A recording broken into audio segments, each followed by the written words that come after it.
Hello everybody, it's me Marion Yau, aka Miss Foot Fixer. So we have this beautiful ingrown toenail that has been cut back in the States a couple of months back, but it's regrown back and it's causing some problems. Got some lifting and damage. So I'm gonna just do a partial nail erosion just down there.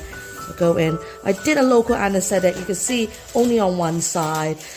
It's obviously you can do the whole thing, but for the patient's preference, I just done one side.